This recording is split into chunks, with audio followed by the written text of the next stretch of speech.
Hello, dear friends. The world apocalypse is loaded with fear when it only means revelation.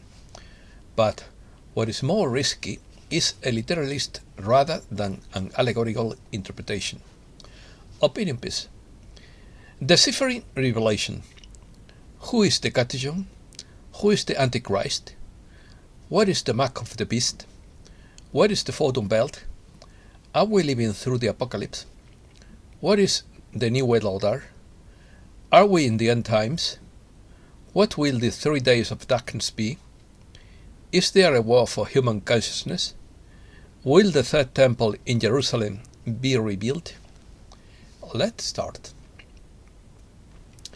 I'm reading with interest and respect the recently released book Welcome to the Apocalypse, a definitive guide to survive the end of time, written by the Malaga-based popularizer Pedro Rosillo, also author of the novel El Arconte, to whom I acknowledge his merit and express my affection and solidarity.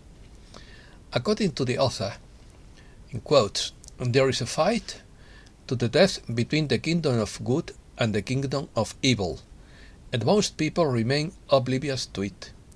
That is why few people know what is really happening in the world, the geopolitical movements, and how the pieces are moving on the chessboard. We are at the end times, the beginning of a change of era, where evil will be chained for 1,000 years, and only those who are prepared will prevent their souls from being kidnapped by the armies of the Antichrist.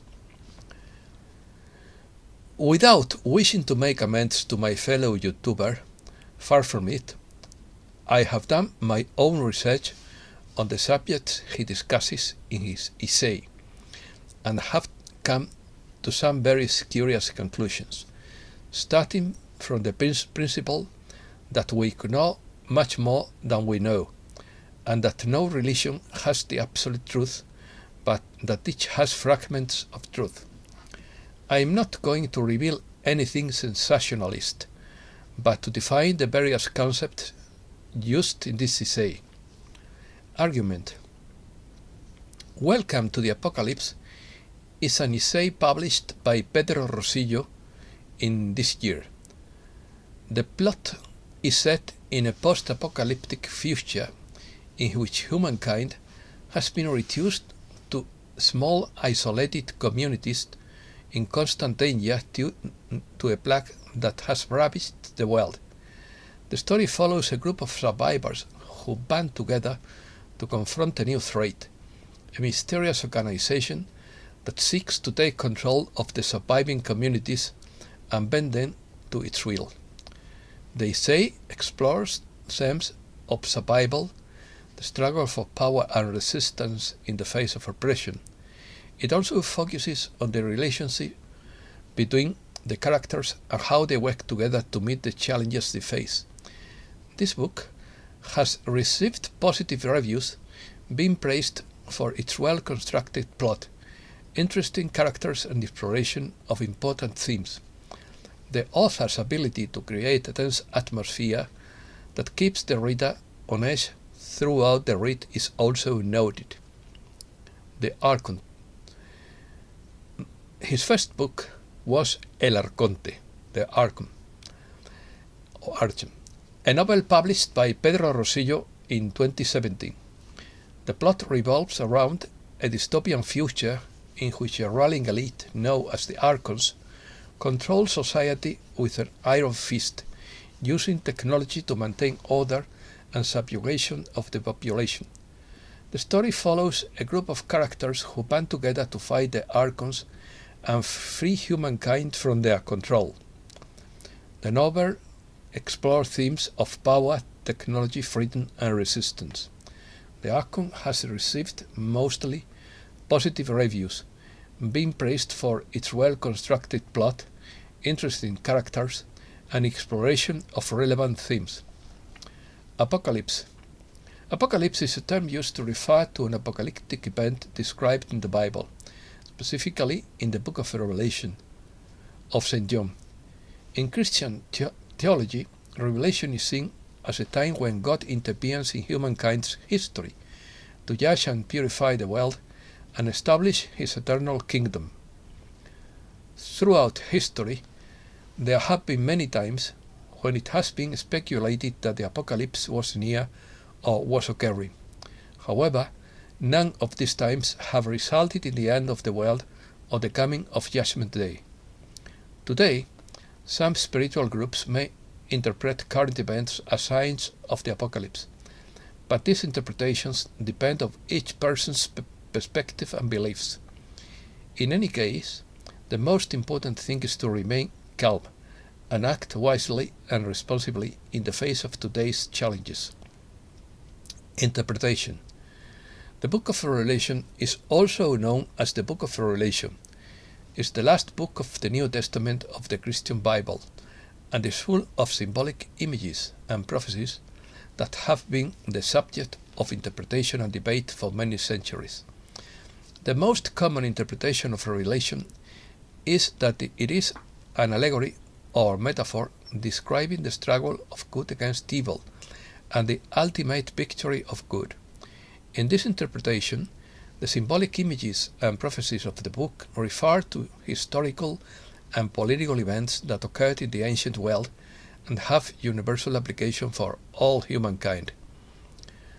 However, there are many different interpretations of Revelation, some of which are more literalist and others more allegorical. Some believe that the book's prophecies refer specifically to future events that have not yet occurred, while others believe that the book is more of a theological reflection on the meaning of life and death. Ultimately, interpretation is a matter of personal belief. Christianism. I have learned more about Jesus of Nazareth from the books of my journalist colleague Juan José Benítez than from the old-fashioned redneck national Catholicism of the 50s that I was taught at school. My father was luckier than me because he was educated at El Pilar School in Madrid, as were Tamames and Sánchez Dragó, since the Marist brothers were much open-minded than the Lassallians. Any time past was not always better, but there are times when the present sanctifies the past given the intellectual level of our rulers. I understood the original Christianity better through Eastern philosophy, which is much older, because the early Christians believed in reincarnation.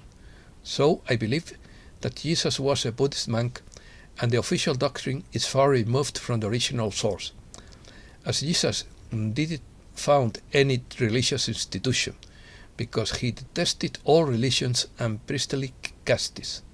For example, Swami Siddheswarananda wrote a book entitled The Raja Yoga of St. John of the Cross. New World Order. The New World Order is a theory that suggests that there is a secret plan to establish a single global government which would control all aspects of humankind's life worldwide. According to this theory, the New World Order would consist of a global elite that would seek to impose its vision of the world and control the world's population through various measures, such as control of the media, economic manipulation, and the creation of international conflict. The idea of a New World Order has been associated with various groups and organizations such as the Illuminates, international bankers, and the governments of powerful countries, among others. War for conscience.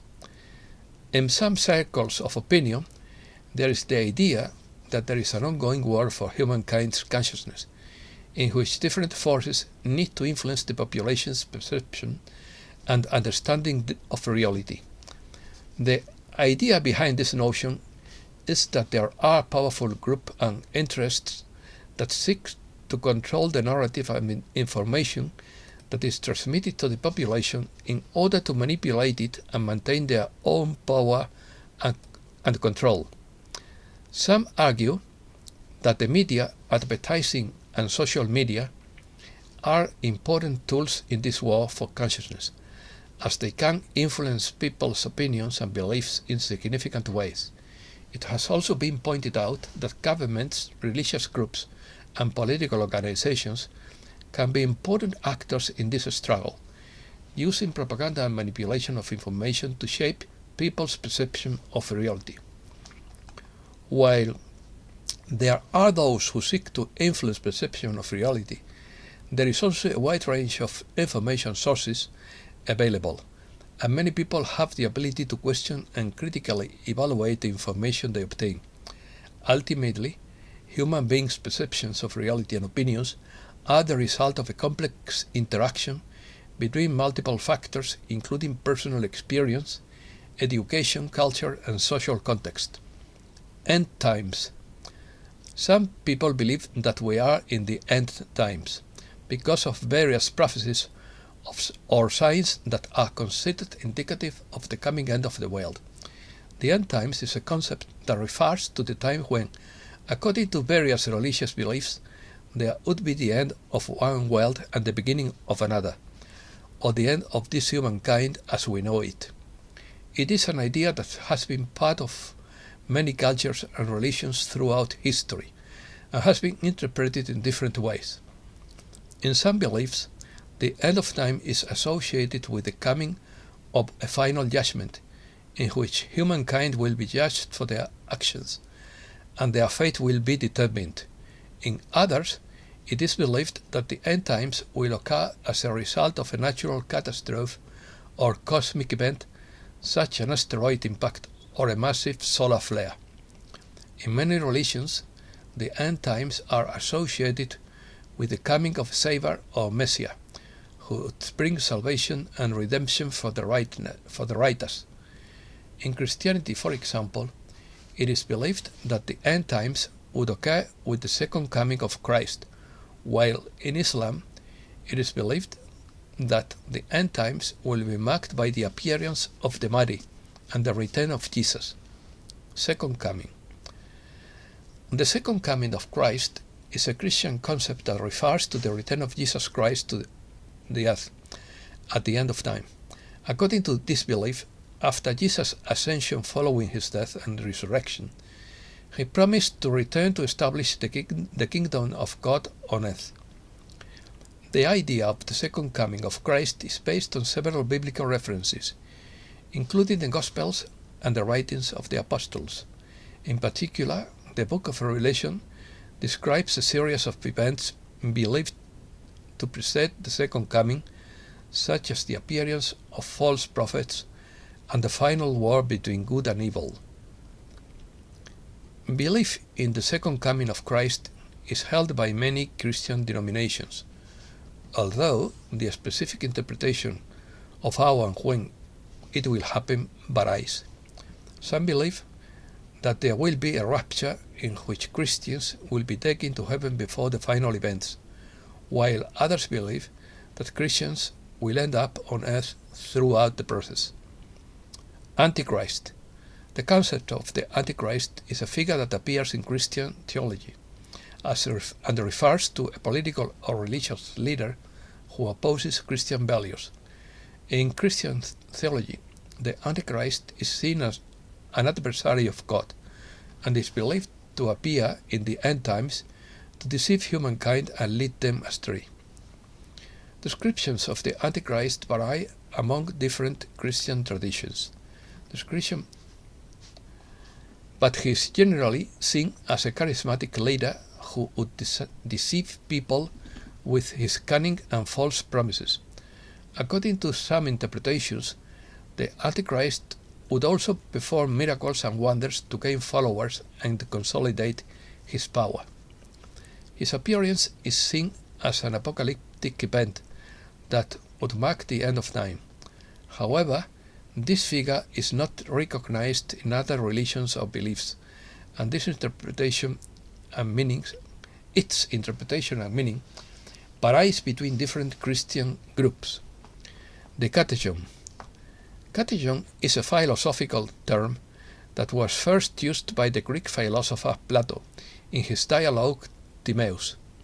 In Plato's philosophy, The Katejon refers to a cosmic force or principle that maintains order and stability in the universe.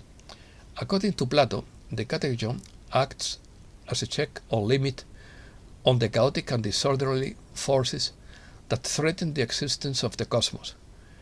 Nowadays, the term Katejon has been adopted by some philosophical and religious currents, which interpret it as a mysterious entity that stops the coming of the end of the world. In particular, some Christian theologians have used the term to refer to a divine power that holds back the coming of the Antichrist and the end times.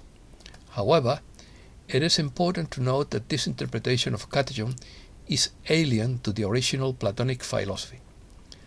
Katejon is the word used by the apostle to the Gentiles to designate the obstacle that stops the coming of the Antichrist.